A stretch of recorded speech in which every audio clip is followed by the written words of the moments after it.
সময় কথা বলে চ্যানেলে সুস্বাগতম। নতুন তথ্যবহুল আরেকটি ভিডিও দেখার সাদর আমন্ত্রণ জানাচ্ছি। আমাদের সময় কথা বলে চ্যানেলে আপনি নতুন হয়ে থাকলে চ্যানেলটি সাবস্ক্রাইব করার সাদর আমন্ত্রণ জানাচ্ছি। আর ইতোমধ্যে যারা আমাদের চ্যানেলটি সাবস্ক্রাইব করে অনুপ্রাণিত করে যাচ্ছেন তাদের প্রতি রইল কৃতজ্ঞতা। সময় কথা বলে বাংলার স্বপ্ন, সম্ভাবনা ও ভালোবাসার আজ এমন একটি তথ্যচিত্র তুলে ধরব যেটি মুক্তাগাছার রাজা জমিদারদের রাজসাক্ষী হয়ে আছে মাথা উঁচু করে দাঁড়িয়ে। এটি মুক্তাগাছার জমিদারদের হাতির জোলাপ হিসেবে ব্যবহার করত। উল্লেখ্য, মুক্তাগাছার জমিদারদের স্বপ্ন ছিল 101টি হাতি পোষার, আর সে হাতি পোষার হাতির খাবার হিসেবে ব্যবহার করত এই নাগলিঙ্গম গাছের, যা আজও স্মৃতি হয়ে রাজসাক্ষী হিসেবে দাঁড়িয়ে আছে মাথা উঁচু করে। প্রকৃতির আশ্চর্যজনক বৃক্ষরাজির মধ্যে নাগলিঙ্গম গাছ অন্যতম, ইংরেজিতে যার নাম ক্যানন বল। পরিবারভুক্ত একটি চিরসবুজ বৃক্ষ, যা বিশেষ করে দক্ষিণ আমেরিকা ও ভারতীয় উপমহাদেশের বিভিন্ন অঞ্চলে দেখা যায়।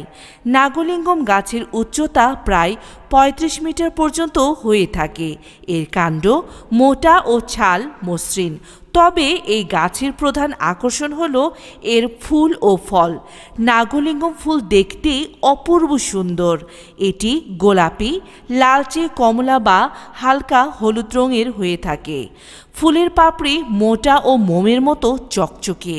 আশ্চর্যের বিষয় হল ফুলের মধ্যবর্তী অংশটি দেখতে অনেকটা শিবলিঙ্গের মতো, যা হিন্দু ধর্মাবলম্বীদের মধ্যে এক বিশেষ ধর্মীয় তাৎপর্য বহন করে।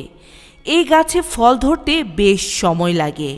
নাগলিঙ্গমের ফল দেখতে অনেকটা নারকেলের মতো বড় ও গোলাকৃতির হয়, যার ব্যাস প্রায় 15 থেকে 25 সেন্টিমিটার পর্যন্ত হতে পারে। ফলের ভেতরের অংশেই একটি কষযুক্ত নরম শাঁস থাকে, যা থেকে তীব্র গন্ধ বের হয়। এর ফল ফুটবল আকারের এবং বাদামি খয়েরি বর্ণের হয়ে থাকে। এটি পৃথিবীর অনেক জায়গায় চাষ করা হয়। এই ফল সাধারণত হাতির জোলাপ হিসেবে ব্যবহৃত হয়ে থাকে। নাগলিঙ্গম গাছ শুধু তার সৌন্দর্যের জন্য নয়, তার ঔষধি গুণের জন্যও পরিচিত।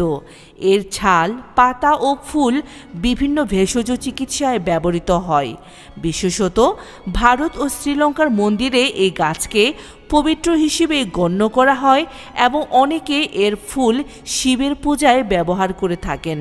নাগলিঙ্গম প্রকৃতির এক বিস্ময়। এর অনিন্দ্য সৌন্দর্য ও বৈজ্ঞানিক তাৎপর্য আমাদের প্রকৃতিকে আরও ভালোভাবে জানার সুযোগ করে দেয়।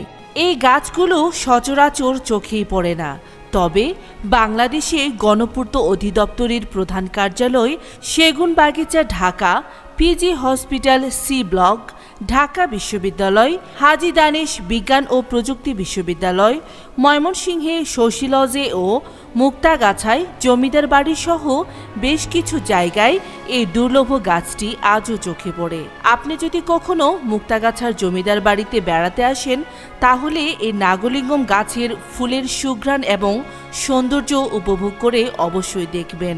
আর হ্যাঁ, তথ্যচিত্রটি ভালো লাগলে লাইক, শেয়ার করতে ভুলবেন না।